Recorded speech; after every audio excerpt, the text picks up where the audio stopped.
Bienvenue à Kinshasa, bienvenue dans cette capitale la plus chaude, l'une des capitales les plus chaudes du monde, et celle qui accueille pour la 9e fois, qu'est-ce que j'ai dit, qui accueille la 9e édition des Jeux de la francophonie, ces Jeux qui sont en train de se dérouler, qui vont se clôturer d'ailleurs dans pratiquement 48 heures, madame, monsieur.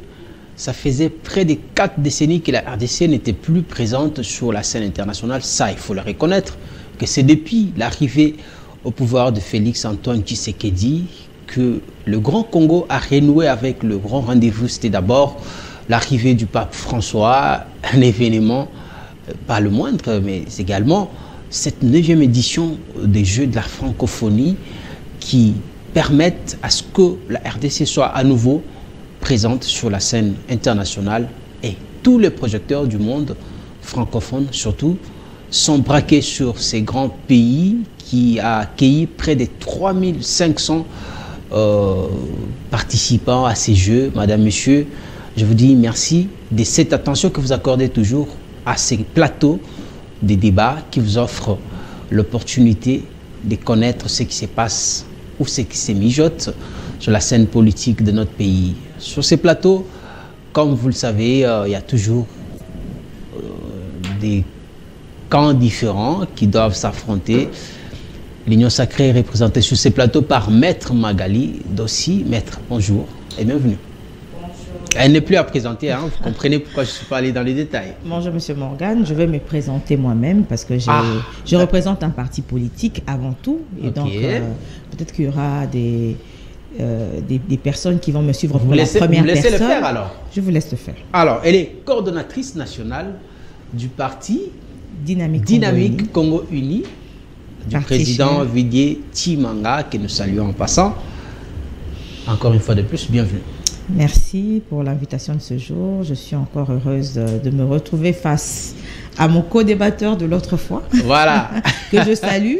Et je salue également tous les téléspectateurs qui pourront nous suivre. Merci. Lui, c'est M. Dieudonné Moussa Galoucha. Il est très actif. Il représente la société civile. Vous les connaissez sur ces plateaux et ailleurs. Monsieur Dieudonné, bonjour et bienvenue.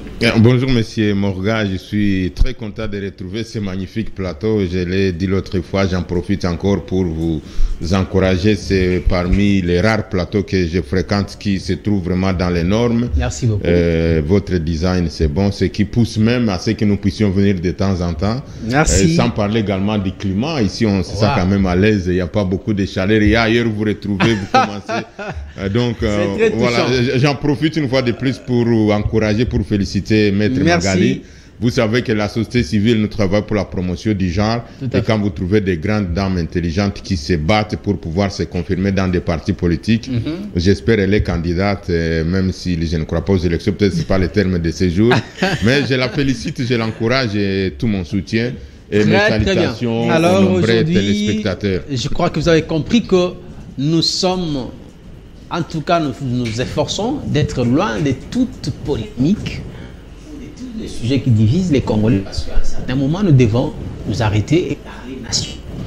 Parce que très souvent, ceux qui nous suivent ont l'impression que nous sommes soit des ennemis, carrément, souvent, vous les acteurs, vous êtes très souvent opposés, vous ne parlez jamais un même langage. Maître Magali, les Jeux de la francophonie ont débuté depuis le 28 et aujourd'hui nous sommes en train de nous approcher petit à petit vers la fin de ce grand événement. D'abord, pour ceux qui n'ont pas vécu le combat Ali Foreman, c'est vraiment une histoire, une page de l'histoire qui s'ouvre encore, parce que après 3 décennies, nous allons raconter à nos enfants, voilà, il y a eu la 9e édition des Jeux de la francophonie. Vous, comment est-ce que vous avez particulièrement ou personnellement vécu ces moments? J'aimerais d'abord émettre un petit commentaire par rapport à ce que vous venez de dire. Vous savez, je me dois encore de dénoncer, de condamner l'intolérance qui se vit actuellement en RDC. Vraiment. Cette intolérance ne s'arrête pas au sein de la classe politique, mais elle touche également la population. nous sommes des adversaires idéologiques, mais nous ne sommes pas des ennemis. Absolument. Parce qu'en dehors de plateau, nous avons des amitiés. Vous êtes des amis, je sais, il y en a qui prennent de verre ensemble après le débat. Je connais deux frères, des amis avec qui j'ai étudié. L'un est dans un parti membre de l'Union Sacrée, l'autre est dans l'opposition. Mais ils restent des frères. Donc, par ici, j'aimerais demander à la population de pouvoir s'insurger contre tout montée et tout acte d'intolérance, parce que nous n'avons que le Congo comme patrimoine et tout ce que nous faisons, c'est parce que nous avons cette conviction de défendre le Congo et chacun a son opinion et la Constitution nous donne ce droit-là de pouvoir avoir nos opinions qui peuvent être divergentes.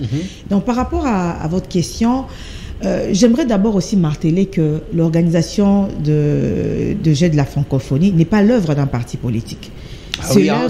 C'est ce qui est en fait étonnant parce que nous voyons, il y a un peu de la récupération politique, il y en a qui critiquent parce qu'ils sont soit d'un camp opposé au régime. Je me demande, mais est-ce que nous avons compris que ce n'est pas quelque chose qui touche à la politique? C'est ce qui est triste parce que je pense que le porte-parole du gouvernement l'avait bien dit, l'avait martelé qu'on ne veut pas que l'organisation des Jeux de la francophonie puisse revêtir une coloration politique. C'est la RDC qui organise les Jeux de la francophonie et la RDC est représentée par son président. Il ne faudrait pas que l'opposition, parce que c'est le président qui a organisé les Jeux de la francophonie, puisse chercher à jeter le discrédit sur l'organisation des Jeux de la francophonie. Ouais. Moi, j'ai été particulièrement surprise, agréablement surprise, déjà lors de l'ouverture.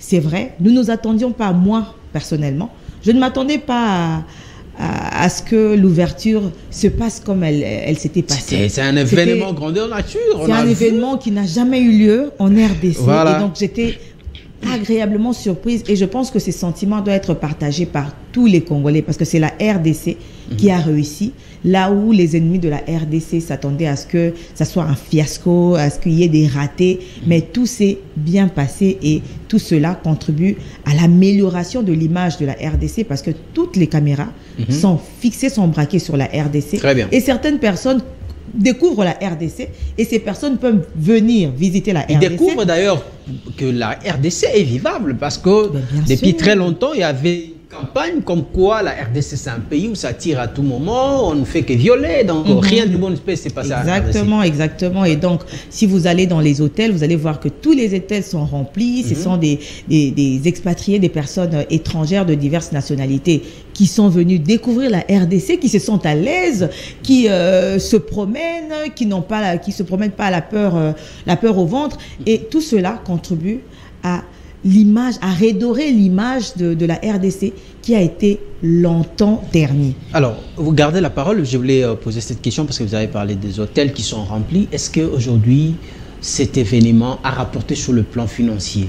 Est-ce que le tourisme a fait son travail? C'est-à-dire, est-ce que la RDC s'est vendue dans le sens de promouvoir son tourisme? Des sites touristiques ont été visités. Est-ce qu'aujourd'hui, on peut, au bout de cet événement, parce que déjà, tout ce qui s'est fait, je crois que c'est pris en charge par soit les gouvernements et l'OIF, est-ce que en retour, les visiteurs, les étrangers qui sont venus visiter pour la première fois la Kinshasa, est-ce qu'ils ont pu laisser, est-ce qu'ils peuvent aujourd'hui rapporter ou laisser quelque chose dans la caisse de l'État? Est-ce que ces jeux ont rapporté à la RDC? Ces jeux ont commencé à rapporter sur le plan financier d'abord. Sur le plan financier, même bien avant la venue des visiteurs étrangers, parce qu'il y a eu des entrepreneurs congolais qui ont gagné des marchés et qui se sont vus non, je parle de la RDC, pas les particuliers. Parce que la RDC vit d'impôts et des taxes. Une entreprise qui a un marché, qui gagne un marché, augmente son chiffre d'affaires et augmente aussi les impôts et les taxes qu'il paye en faveur du pays. Très bien. Cette entreprise engage une plus grande main-d'œuvre et cette main-d'œuvre paye également les taxes et ça aide aussi à la diminution du chômage. La RDC est gagnant sur tous les plans. Et dès l'arrivée des visiteurs qui sont venus visiter la RDC, On verra les hôtels, il y a les transports, il y a des sociétés de location de véhicules, il y a les restaurateurs, il y a les boîtes de nuit, Mais les la bars. restauration, on apprend que ça a été, le marché a été gagné par un restaurant français. Non, il faut faire une n'a rien. nuance. La restauration des athlètes et de certaines personnes qui sont liées à l'organisation de Jeux de la francophonie et non pas des visiteurs. Les visiteurs qui viennent de l'étranger ne sont pas pris en charge par l'organisation de Jeux, par les Jeux de la francophonie. Bah, écoutez, c'est là où je n'arrive pas à comprendre. Parce qu'on a suivi une vidéo d'une athlète qui dénonçait, je ne sais pas s'il faut appeler ça une malnutrition, mais elle disait tout simplement qu'ils ne sont pas bien nourris. Ils ne mangeaient pas bien, les athlètes ne mangeaient pas bien.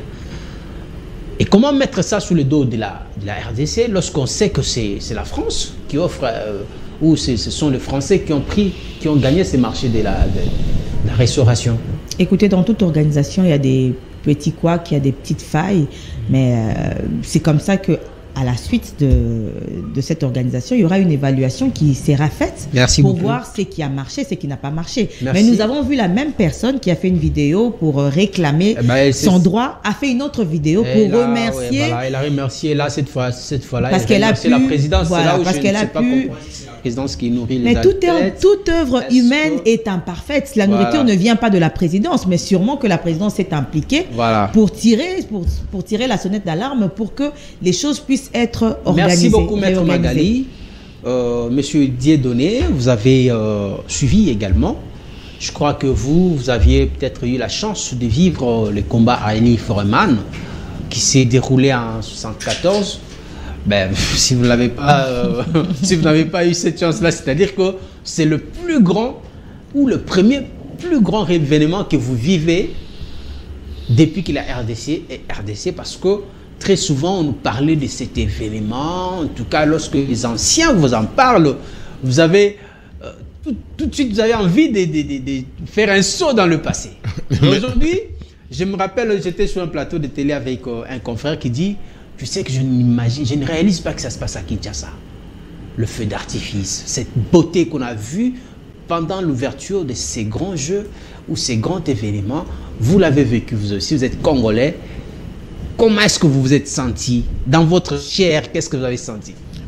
Merci beaucoup, Morgan. Je suis très ravi du sujet, parce qu'il y a des choses qui doivent quand même rassembler l'ensemble de tous les Congolais. Mais je ne veux pas quand même rater cette belle opportunité que Maître Magali venait de m'offrir sur l'intolérance, que moi je qualifie certains de nos compatriotes étant des adeptes de l'église de l'intolérance. Et il y en a surtout certains partis du pouvoir actuellement, même s'ils sont partis au regard de son leader, c'est un parti... Pas de l'opposition? Non, seulement du pouvoir. Je pèse bien les mots. Je peux tenter de parler de deux côtés. On a vu le parti des Fayoulou cassé encore, qui sont en justice avec Mouzito. C'est aussi de l'intolérance.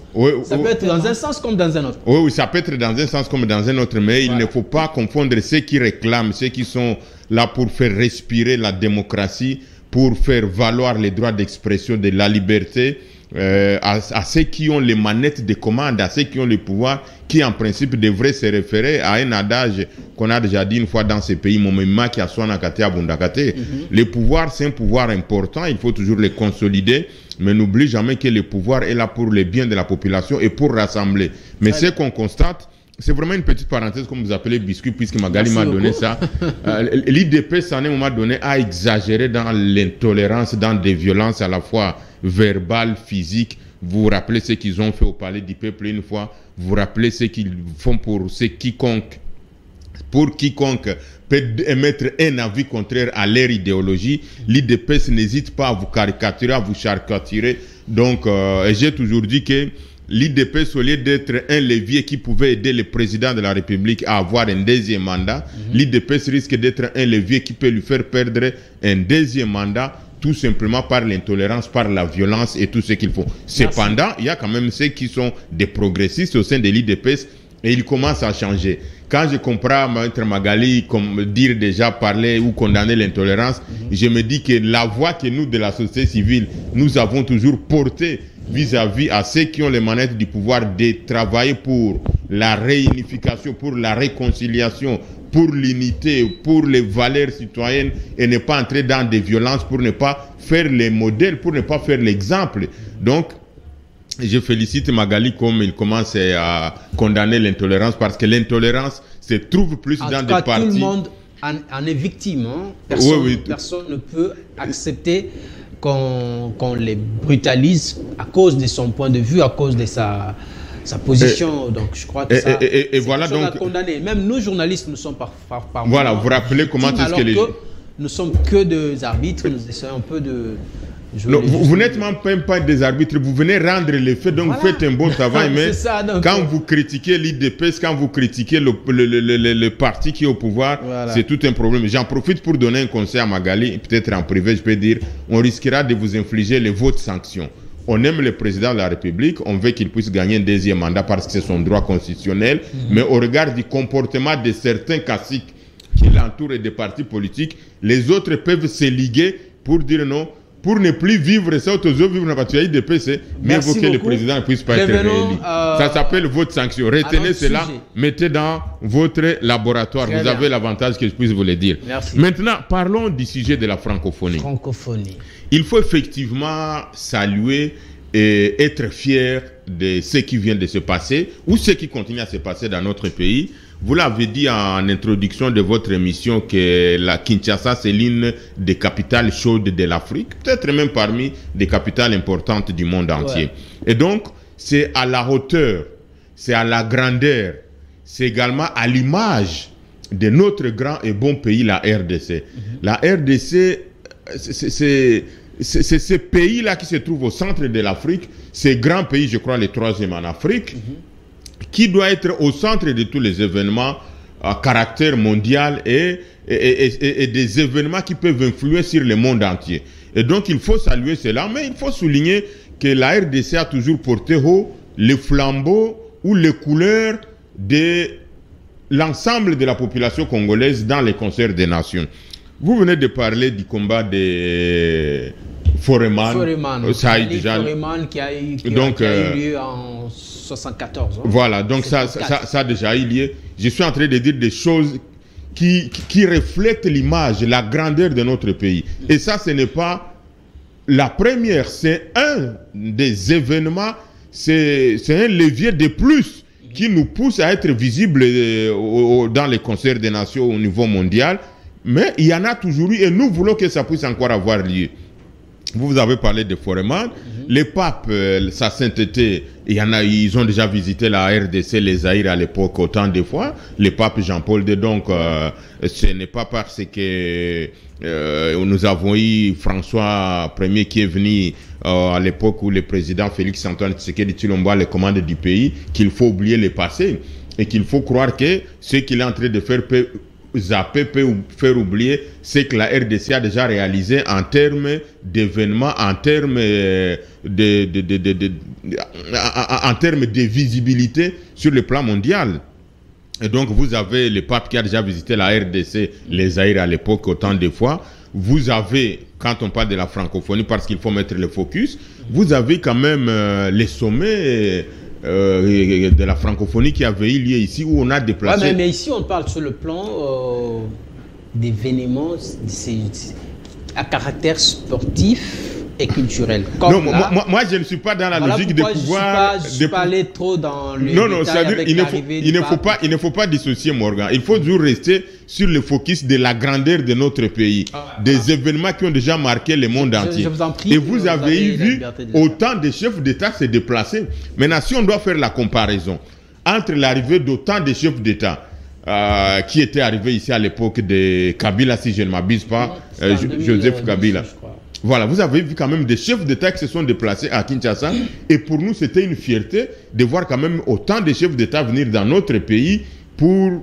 Même si François Hollande avait choisi de saboter. Oui, bon, ça, comme vous venez de dire, Magali, il y a toujours des à côté, il y a toujours des petits quoi qui peuvent venir. Mais il faut féliciter, il faut être fier de la grandeur de notre pays, de voir qu'on peut arriver à déplacer des chefs d'État pour la francophonie ici à l'époque. Et maintenant, on vient encore mettre quelque chose, un cachet de plus avec les jeux de la francophonie.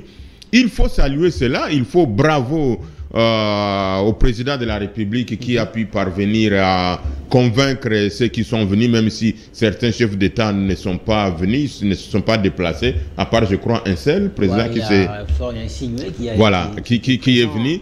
Mais ça nous permet d'être fiers en tant que Congolais, en tant que Congolais. Ça permet de dire, non, voilà, la RDC organisée. Ça va rester dans l'histoire. Mais voilà. Donc, la question que je voulais vous ajouter avant de continuer. Excusez-moi de vous interrompre. Lorsque vous regardez certains acteurs politiques, au nom de leurs appartenances politiques, commencer à critiquer, à dire qu'on ne devait pas.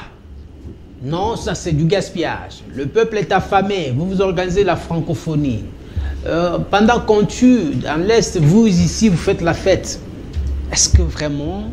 Il y a vraiment de lien entre les deux? Non, je pense qu'il y a des options fondamentales que chaque pays peut prendre devant sa politique. C'est-à-dire, si on décide de porter l'image de la RDC dans les concerts des nations, il faut en être prêt à en assumer tout ce que ça peut avoir comme impact budgétaire, impact ceci, cela. Donc ça c'est tout à fait normal que ça peut impacter négativement sur le plan des finances par rapport au combat, par rapport aux défis liés à la sécurité, aux élections. Donc ça c'est, il faut peut-être évaluer ou il faut relativiser ça. Et donc moi je ne pense pas qu'à cause de cela, on peut mettre en moule le succès que la RDC vient d'obtenir parce que quoi qu'il en soit, demain Morgan, quand vous serez à l'extérieur, vous direz, mon pays a déjà organisé les Jeux de la francophonie. Et donc ça reste, pour moi en tout cas, ça reste un cachet spécial. Raison pour laquelle j'ai toujours dit, si ceux qui nous dirigent n'arrivent pas à écouter la société civile, ils n'écouteront personne. Parce que nous avons l'avantage de les dire la vérité.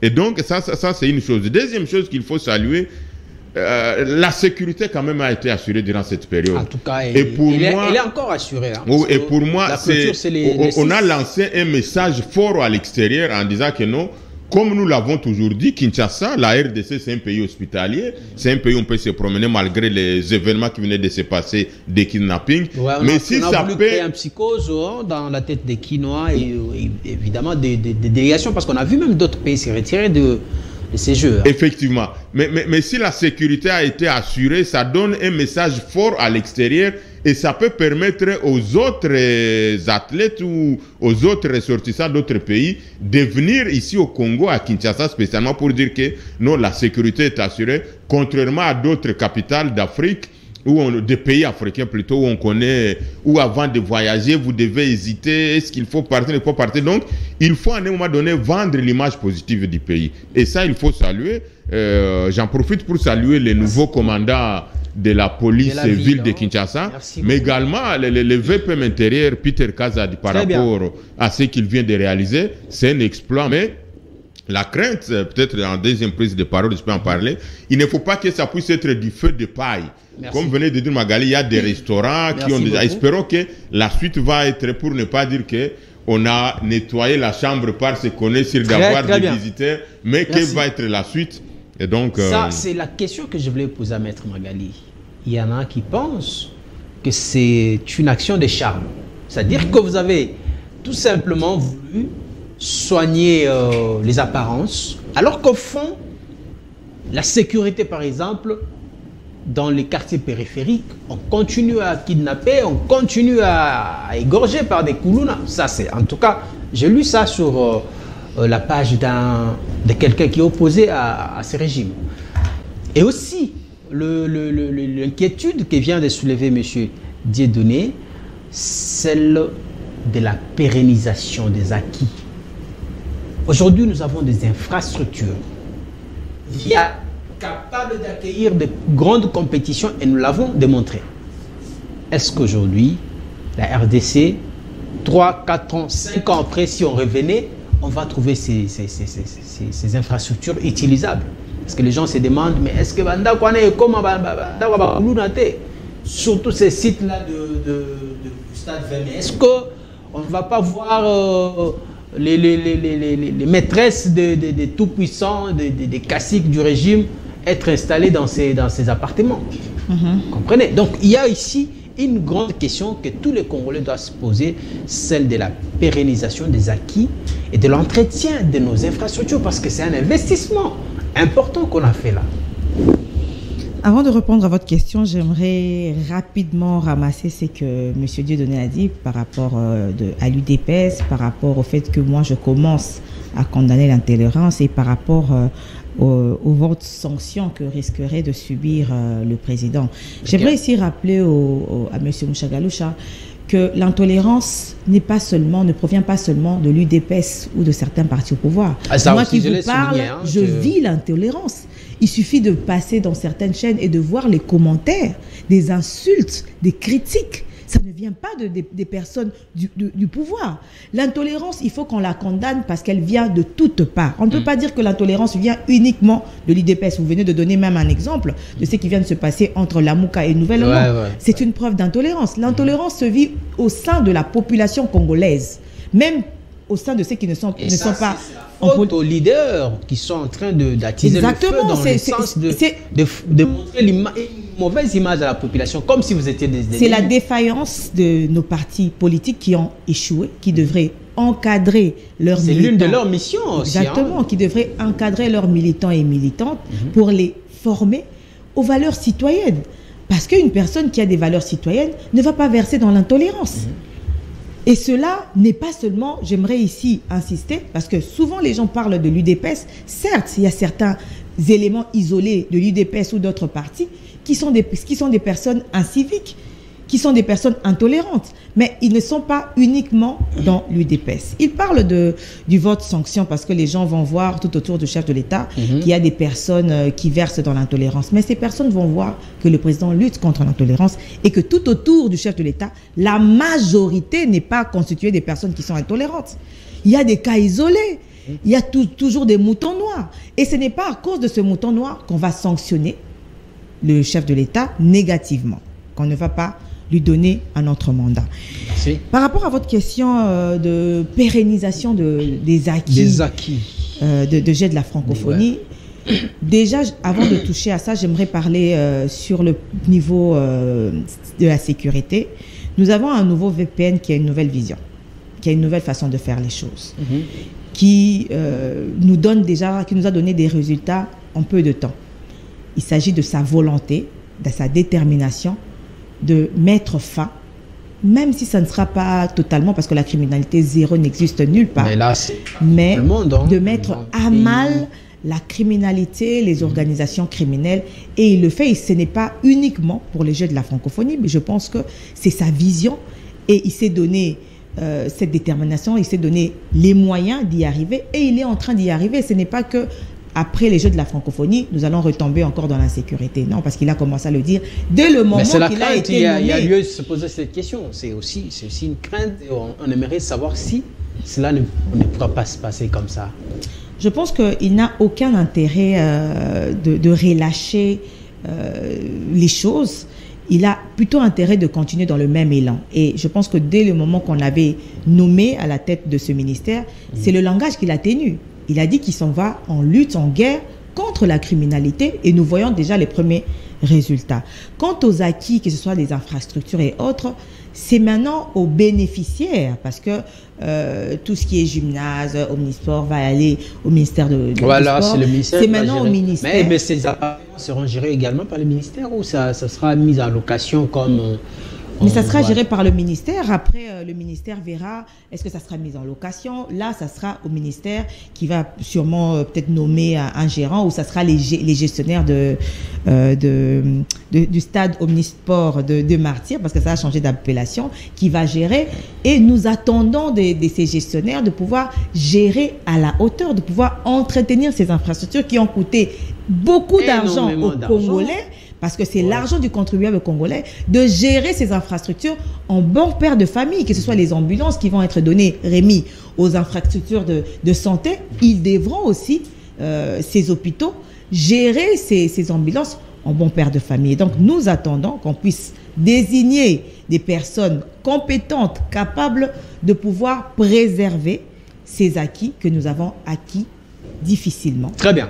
Alors, Monsieur Dieudonné Mouchagaloucha, vous êtes de la société civile. Lorsque vous suivez l'attitude ou les commentaires de certains opposants qui, je vous ai posé déjà cette question, qui sont toujours dans le négativisme, eux ne voient que du noir.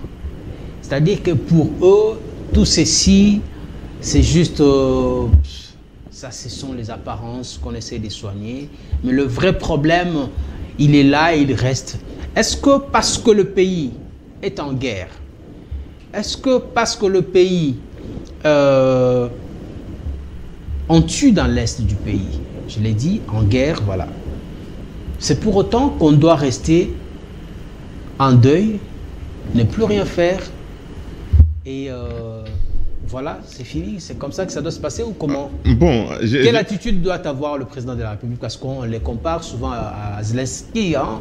Zelensky, le président ukrainien, on dit que voilà, son collègue, son homologue qui est en guerre, il a une apparence d'un guerrier, vous sentez qu'il est tout le temps motivé, mais l'autre est dans les fêtes, voilà, ce sont les commentaires de...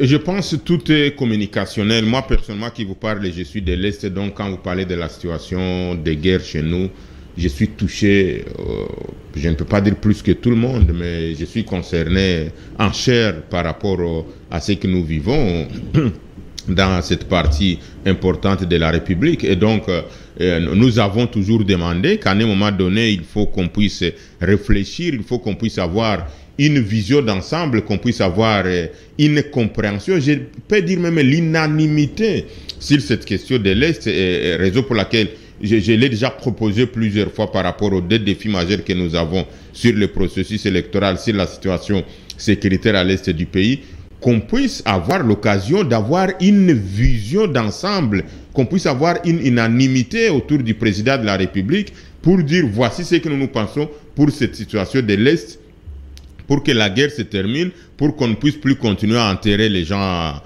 vivants chez nous, pour que finalement la stabilité et l'unité du pays puissent être retrouvées.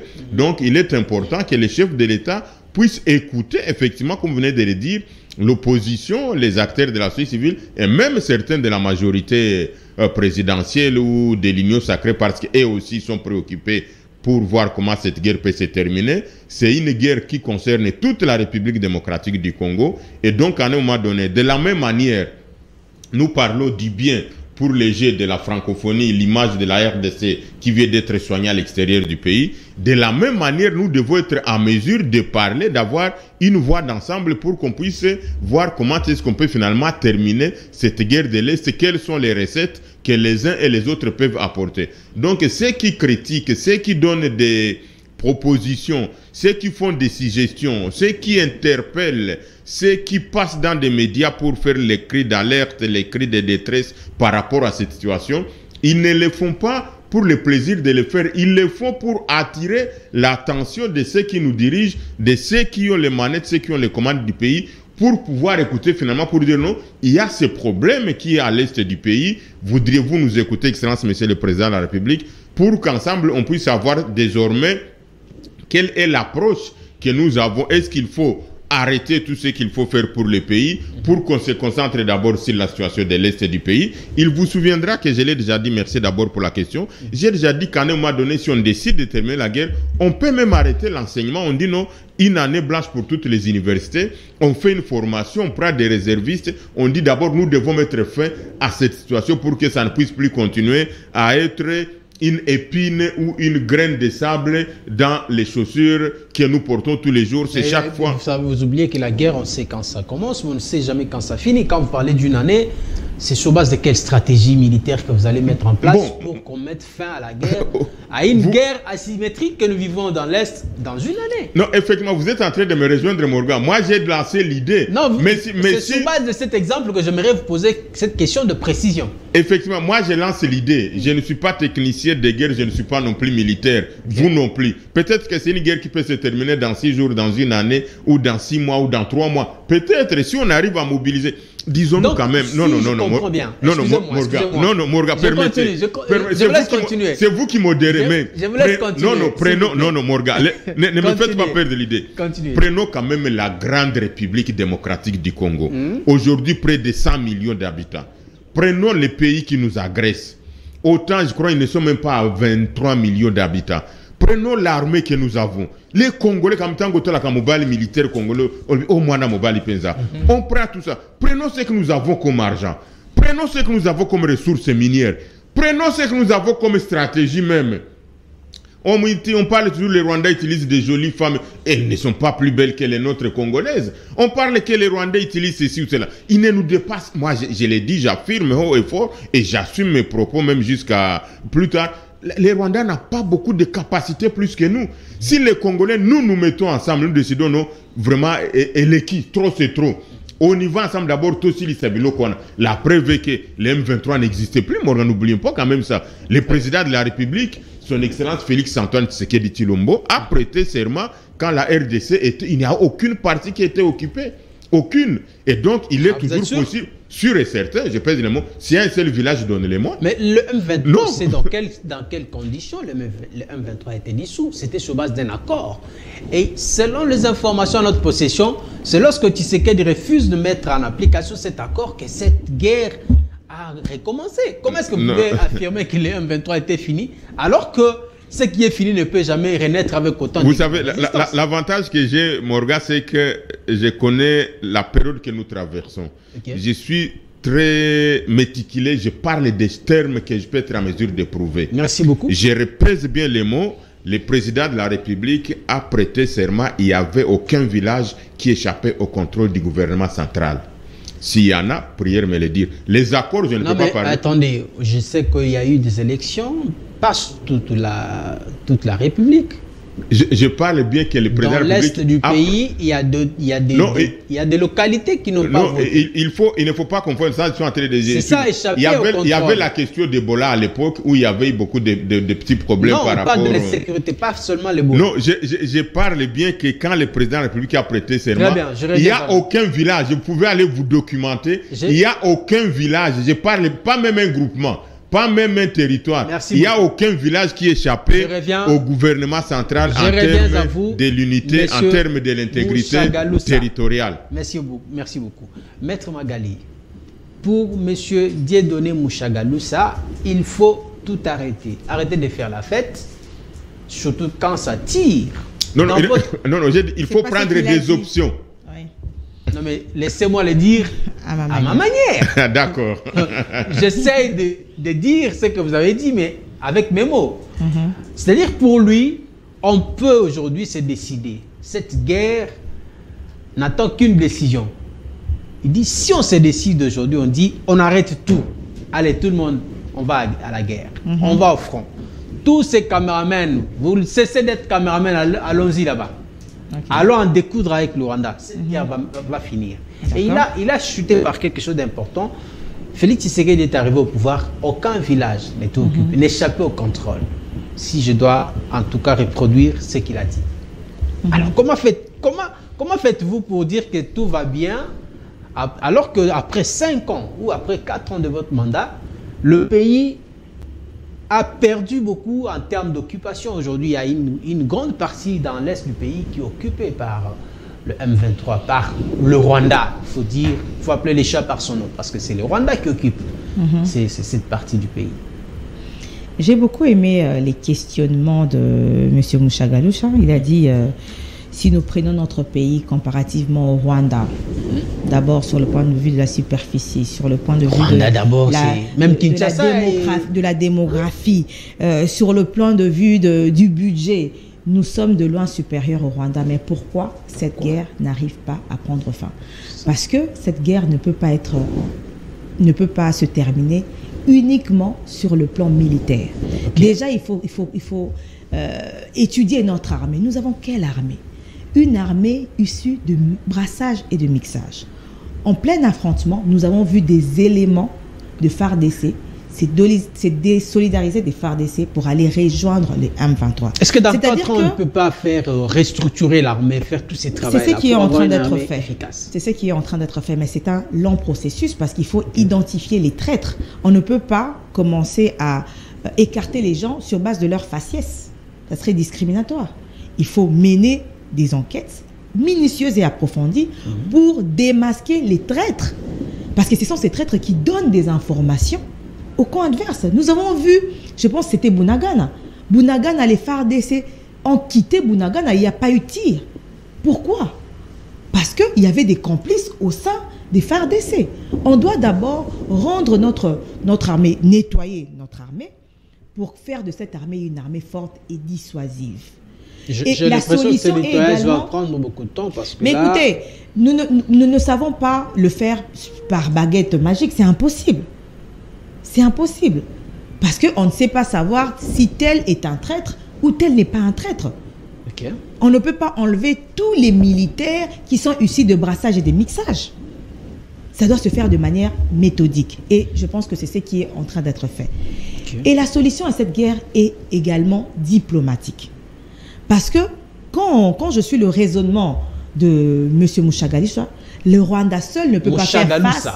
Mouchagaloussa. C'est pas facile à prononcer, excusez-moi de massacrer votre nom parce que j'ai un pasteur qui s'appelle Mouchagaloussa. Alors, je pensais que vous avez le même nom. Vraiment, non, donc, lui, c'est si je suis le traitement de M. Mouchagaloussa, le Rwanda seul ne peut pas faire face à la RDC. Ouais. Si le Rwanda fait face à la RDC, c'est parce que le Rwanda est soutenu. Comme on a souvent dit, c'est-à-dire...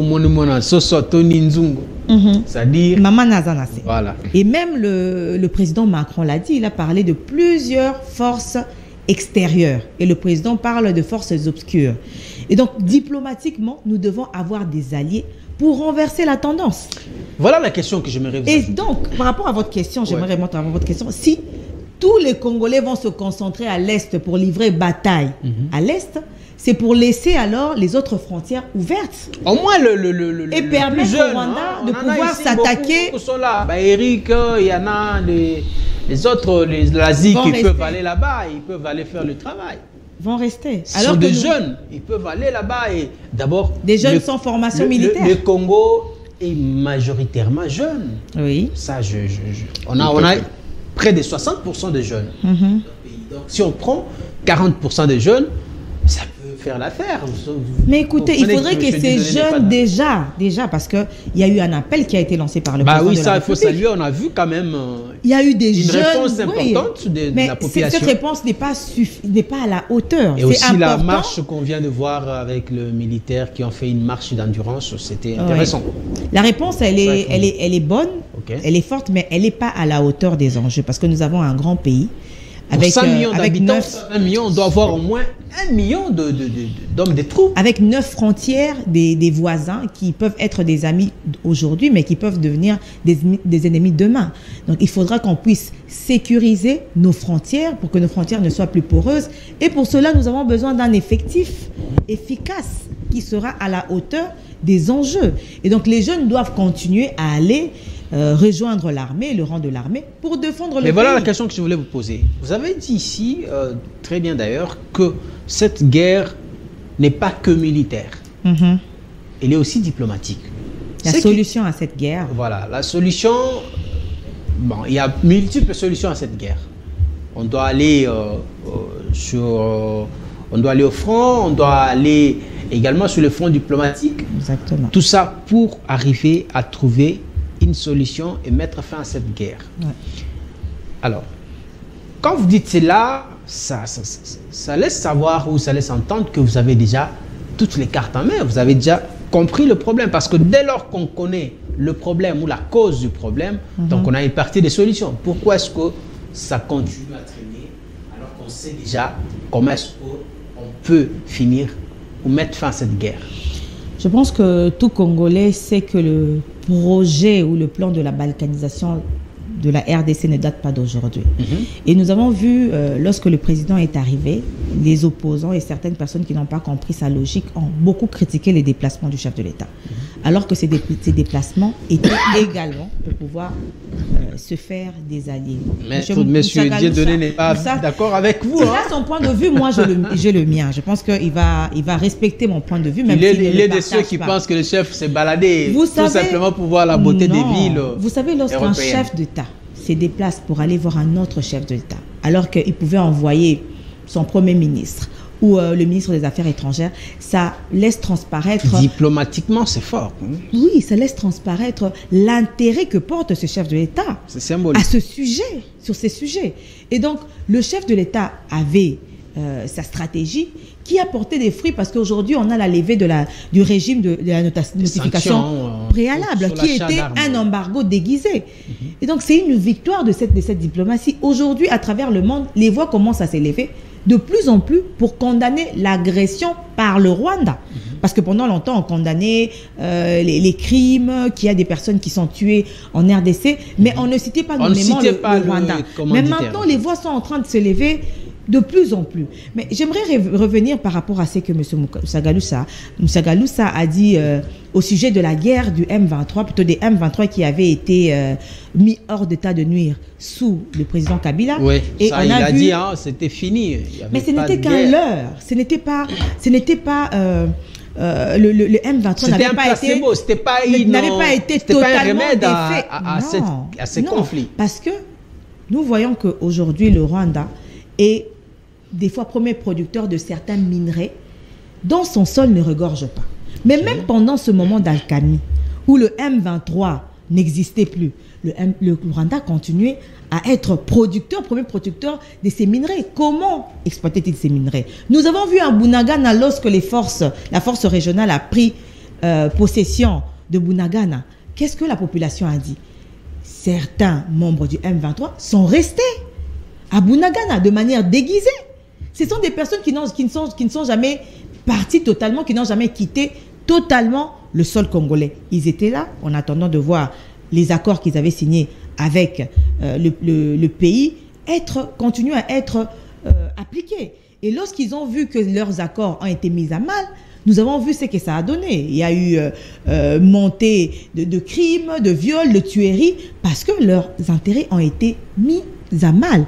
Et donc, un mouvement qui a été totalement défait ne peut pas du jour au lendemain, à une telle vitesse, revenir. Quelles sont les personnes qu'on a arrêtées quand on a défait le M23? Y a-t-il eu des officiers du M23 ou certains militaires du M23 qui avaient été arrêtés? Aucun n'a été arrêté. Contre été gratifiés, ils ont tout. Il y en a qui ont été nommés.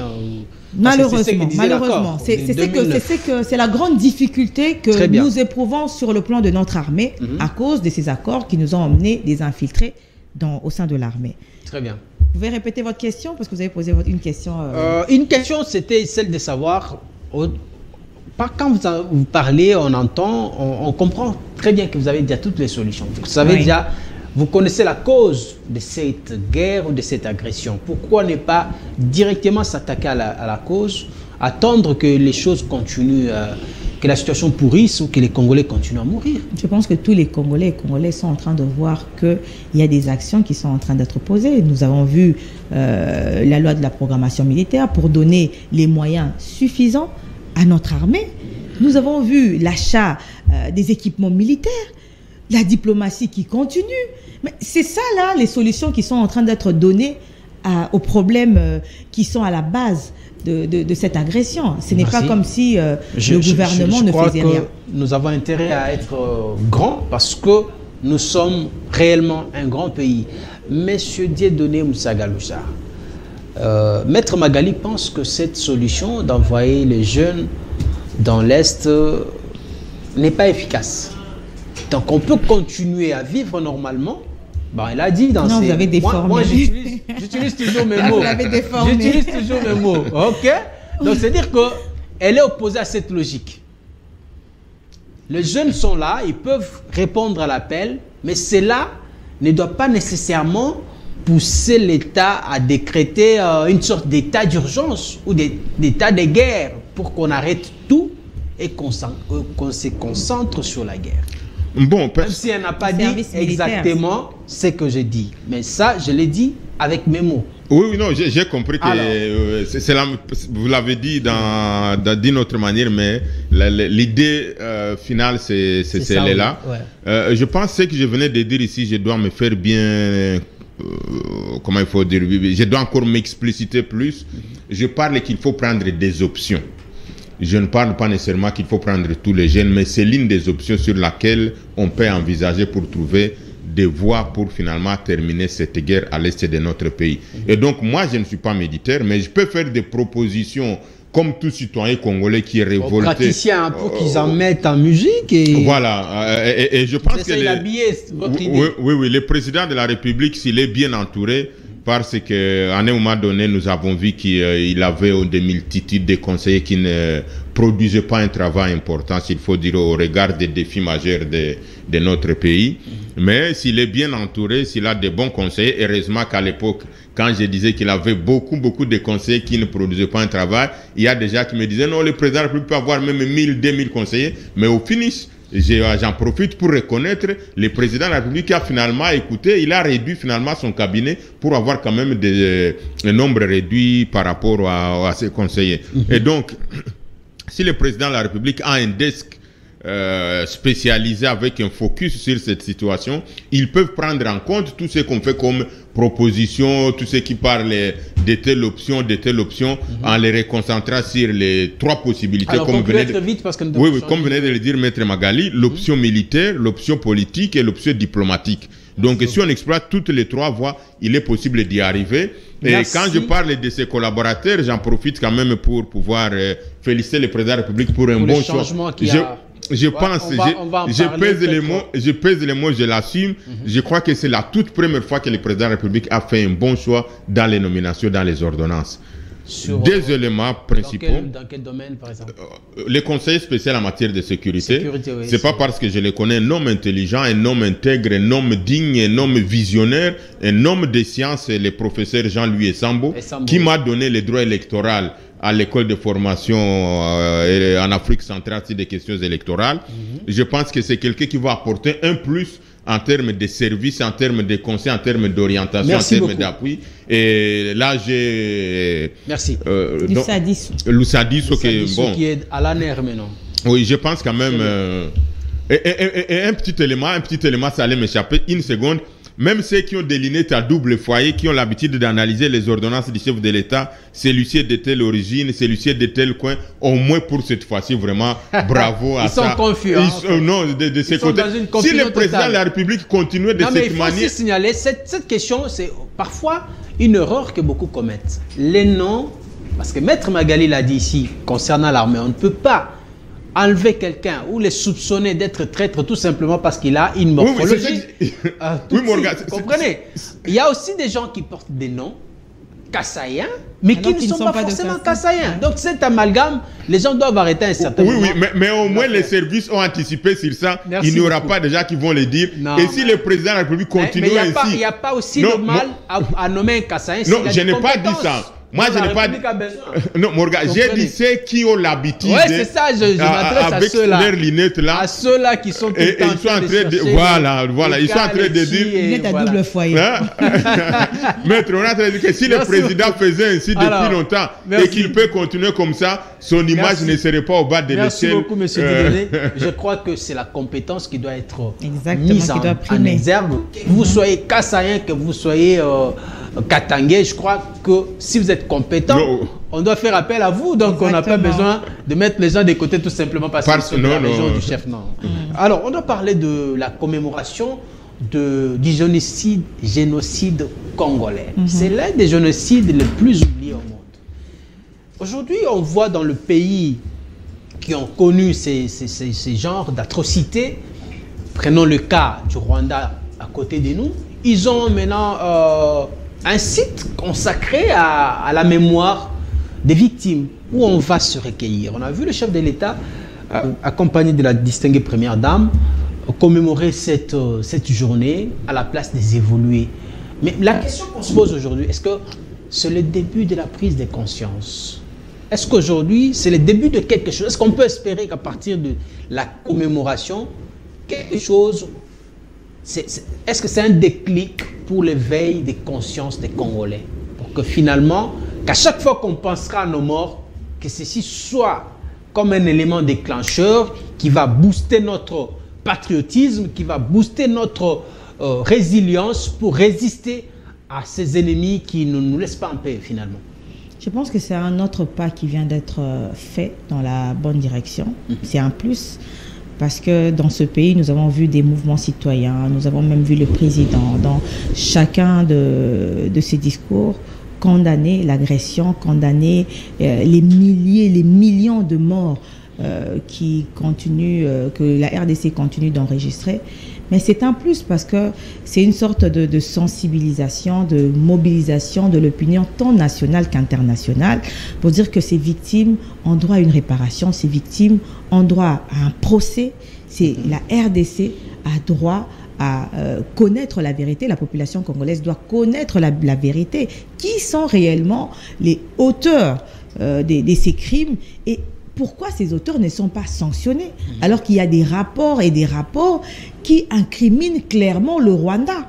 Mais pourquoi le Rwanda reste tranquille dans son cas, n'est jamais inquiété?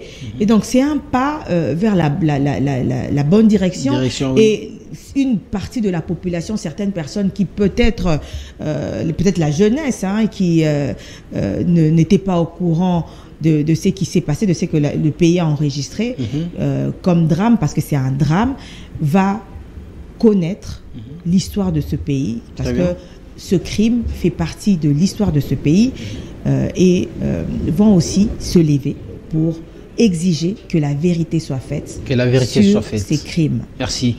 Alors, Monsieur Dieudonné Moussa Galoucha, vous êtes l'un de ceux qui, lorsqu'on parle de ces crimes qui se commettent dans l'Est, vous les sentez dans votre peau. Parce que vous avez de la famille dans cette partie du pays.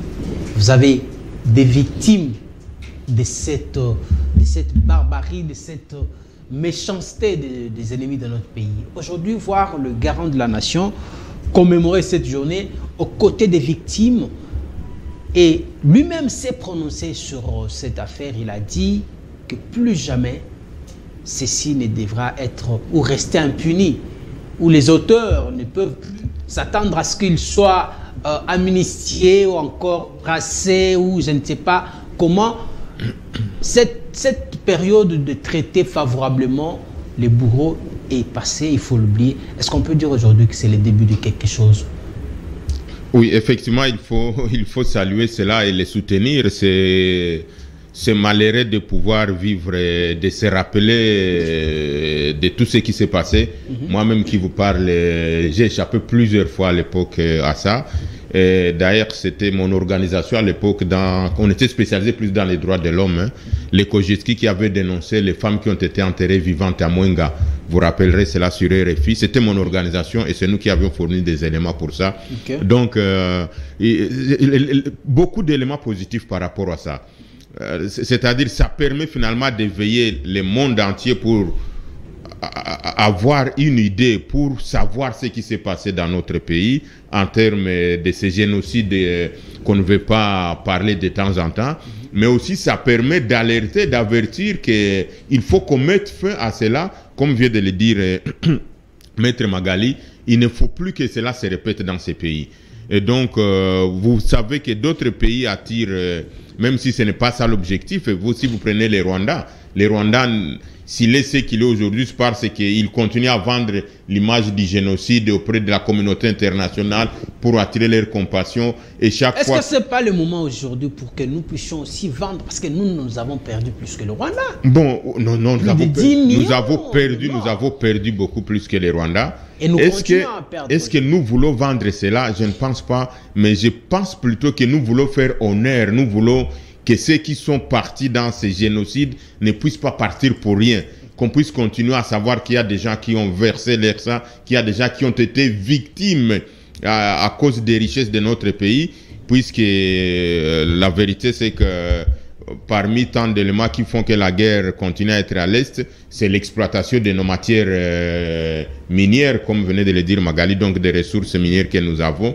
Donc ceux qui sont partis ne devraient pas être morts pour rien.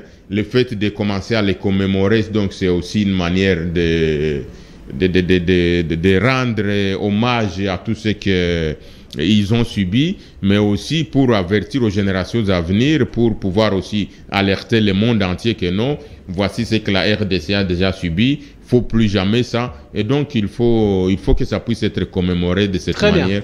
Bien. Donc, alors, nous allons chuter parce que là, nous sommes pratiquement à la fin.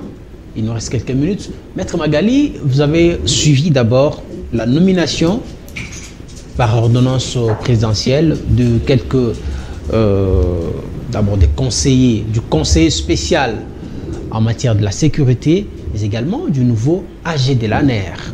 Pourquoi est-ce que je parle de cette question liée à la sécurité? C'est parce qu'on a suivi une correspondance des opposants adressés à la MONUSCO qui sollicitent une sécurité, une sécurisation de la part de la MONUSCO.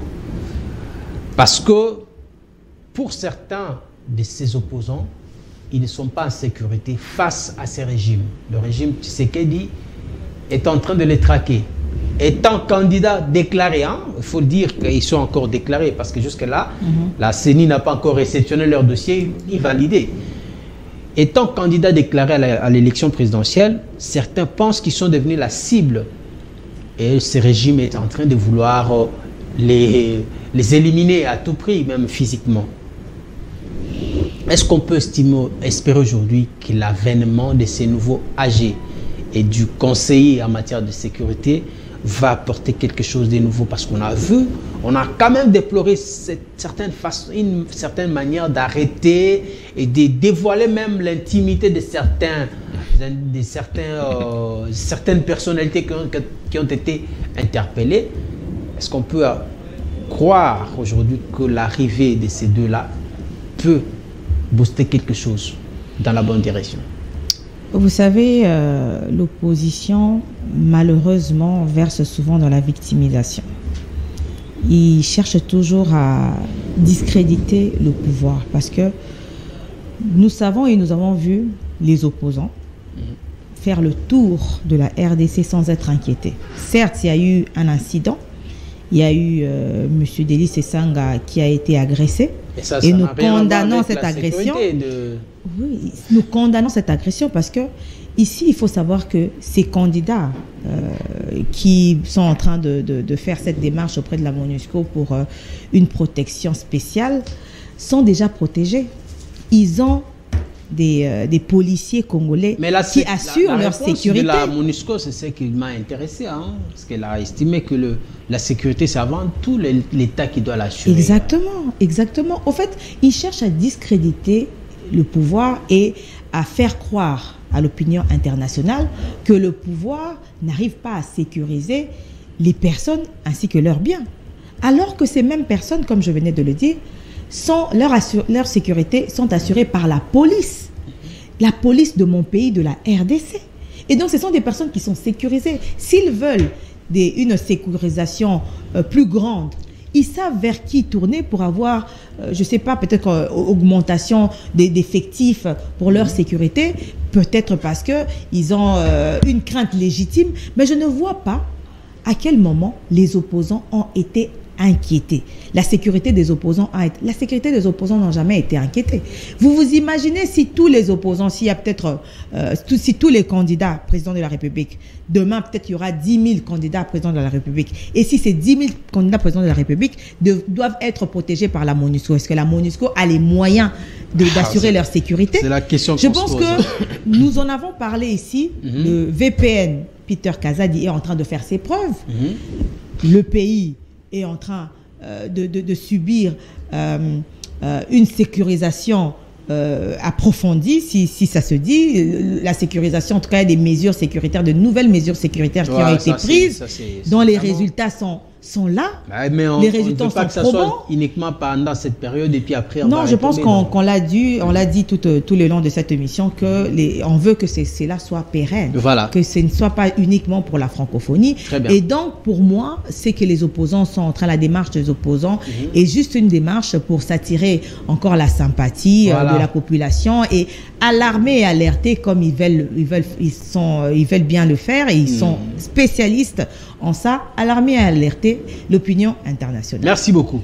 Monsieur Dieudonné, je l'ai posé cette question, je l'ai posée à Maître Magali. La nomination de ces deux que vous avez salués, les secrétaires, les conseillers spéciaux du chef de l'État en charge de la sécurité, mais également l'AG de l'ANER, le tout nouveau, le Sadiso. Aujourd'hui, entendre les opposants demander d'être sécurisés par la MONUSCO, est-ce que vous pensez que l'arrivée de ces deux-là peut changer quelque chose sur le plan sécuritaire pour que tout le monde se sente? Parce que quand ils disent qu'ils sont en insécurité, ça peut être vrai ou faux. Selon Maître Magali, c'est une stratégie de pouvoir attirer la sympathie, une stratégie de victimisation. Il n'y a rien du tout sur le plan sécuritaire. Mais vous, de la société civile, qui observez avec un autre œil cette situation, vous pensez aujourd'hui qu'il l'arrivée de ces deux chevronnés, en tout cas, ils sont salués. J'ai suivi les commentaires sur tous les réseaux sociaux. En tout cas, quelques-uns seulement disent le contraire, mais quand vous regardez la configuration et cette situation, vous pensez qu'il y a des solutions et ce sont les hommes de la situation?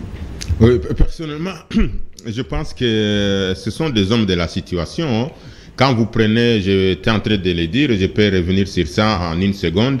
Quand vous prenez le parcours du professeur Jean-Louis Essambo, oui. Il a été juge à la Cour constitutionnelle, il a été, je crois, juge au Conseil d'État, il est professeur de droit électoral à l'école de formation électorale en Afrique centrale, doyen de la faculté de droit à l'INIKIN.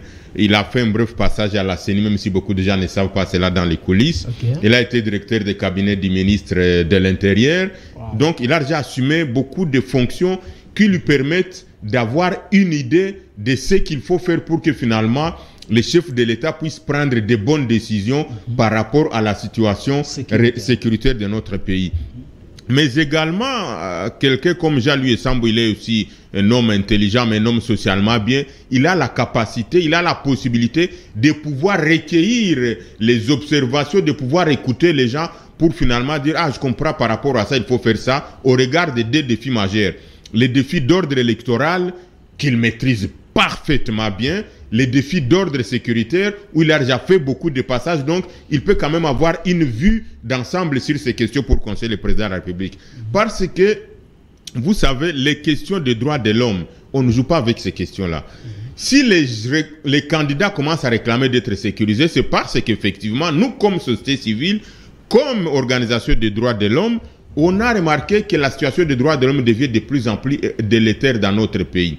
Et dès lors que la question des droits de l'homme commence à être impactée négativement, dès lors que les gens ne sont plus rassurés en termes de respect de la dignité humaine, puisque c'est ça même l'existentiel de la vie, quand la dignité humaine est bafouée, quand les droits de l'homme ne sont plus respectés, à ce moment, rien ne marche. Non, laissez-moi terminer, Morgan. Et cette question-là, on ne joue pas avec la question des droits de l'homme. C'est des questions qui font partie des chefs d'État en Afrique ou ailleurs. Parce que dès que vous commencez à violer les droits de l'homme, non pas peut-être par le président de la République, mais par ses services. Et donc, tout ce que les services font en rapport avec les violations des droits de l'homme, non-respect de la procédure, les détentions, les arrestations, les menaces et tout ça, tombe sur l'image du président de la République. Et à ce moment-là, raison pour laquelle d'ailleurs, on commence à opposer le président de la République une vidéo où il avait dit sur un média que je ne vais pas citer pour d'ordre d'éthique, puisque je sais qu'on interdit de citer médias sur notre média, où il avait dit que fermer toutes ces histoires-là. On commence à lui opposer cela parce que ces services ne lui ont pas rendu tautologie un bon service. Les cachots de l'ANER sont pour la plupart fermés. Voilà la question que je vous pose. Non, bon, ça c'est notre... C'est notre paire de manches. Ok. 63 ans après, l'élite congolaise est toujours en train de penser que le pouvoir se donne ailleurs. La sécurité, même leur sécurité, doit être assurée par les étrangers.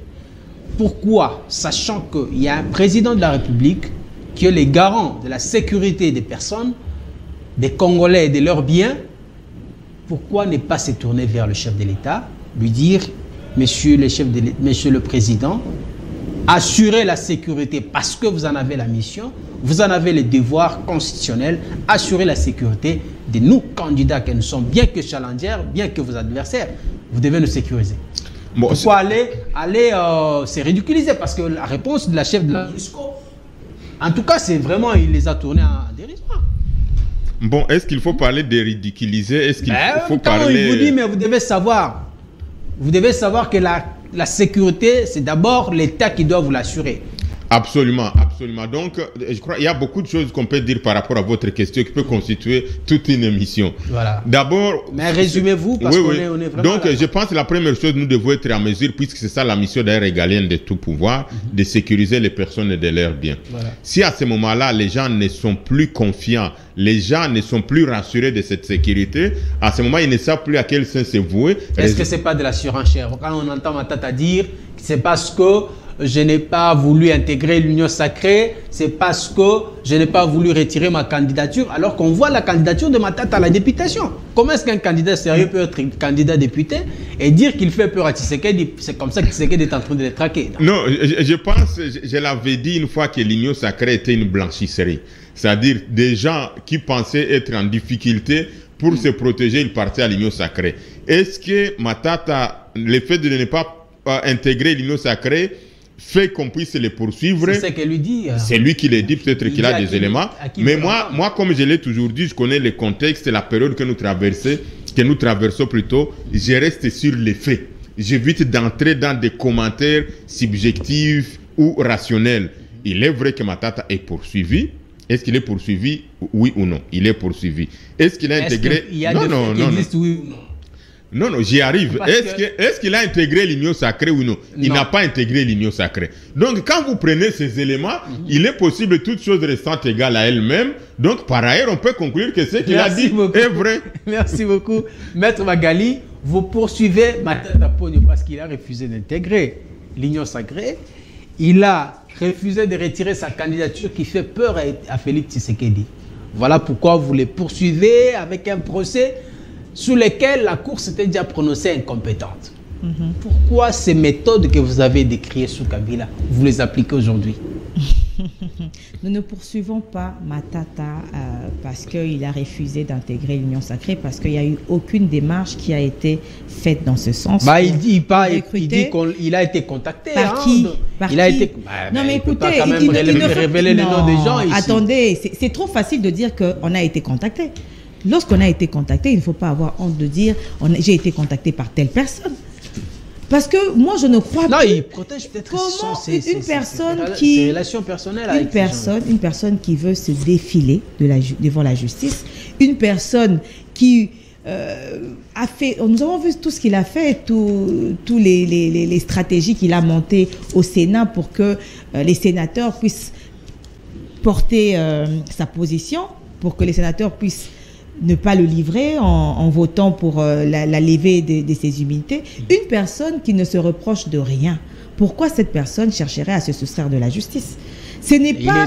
Il est resté, la population l'a interdit de rentrer à Kinshasa. Nous vivons la séparation de pouvoir. Le président fait partie de l'exécutif. Et il est poursuivi par le pouvoir judiciaire.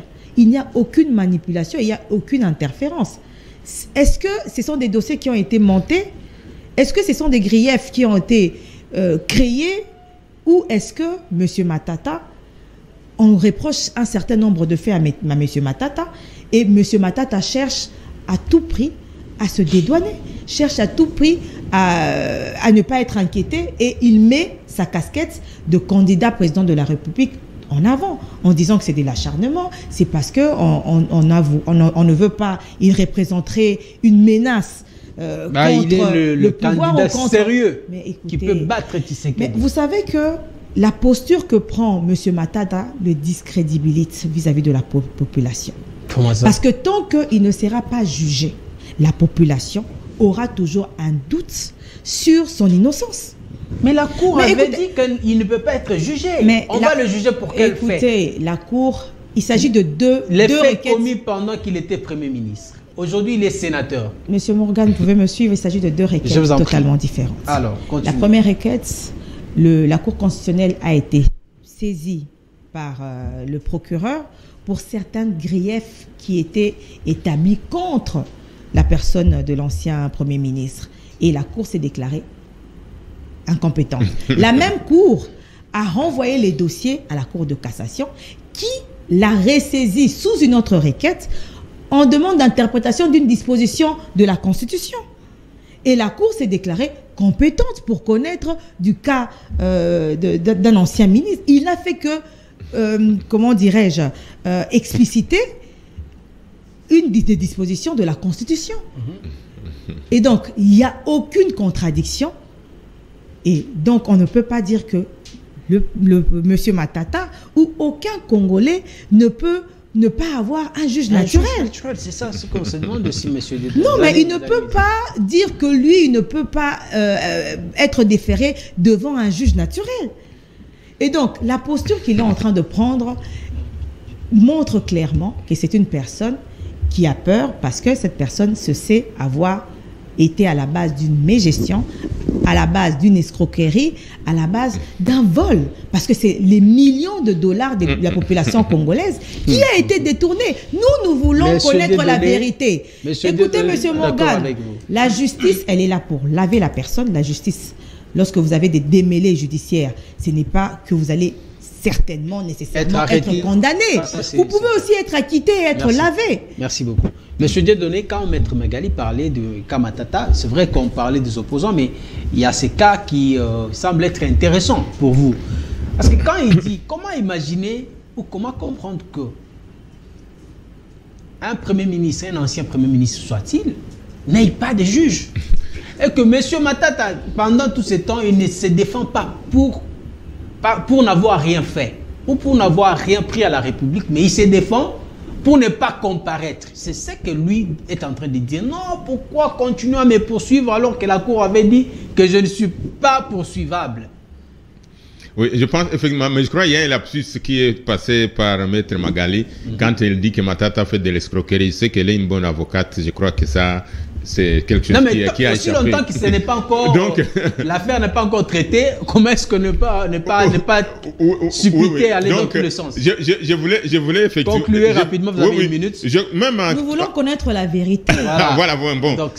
Merci Magali, on se comprend pas. On ne peut pas dire qu'il a escroqué tant qu'il n'a pas été jugé.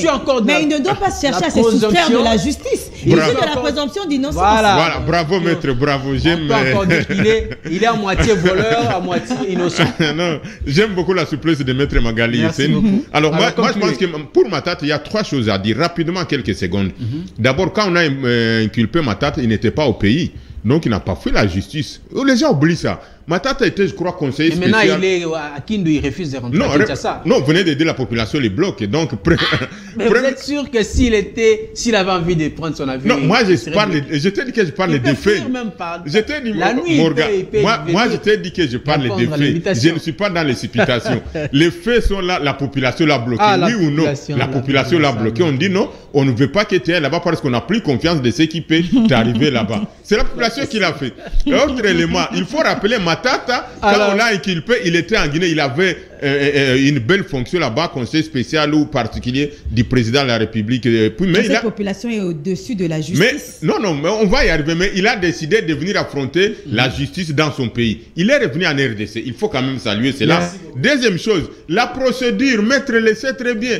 Quand la procédure est biaisée, on ne peut pas aller dans les faux. Il fait prévaloir d'abord sa procédure, les principes de droit où il ne faut pas... Donc, je ne vois pas pourquoi est-ce qu'on doit chercher à tergiverser sur une question sur laquelle la Cour constitutionnelle s'était déjà prononcée. Mais maintenant, se retrouver devant une situation ambivalente où la Cour s'est déjà prononcée, on cherche d'autres gymnastiques pour pouvoir... Mais la vérité, elle est connue de tout le monde. Merci, monsieur Dieudonné Moussa Galoussa, d'être venu.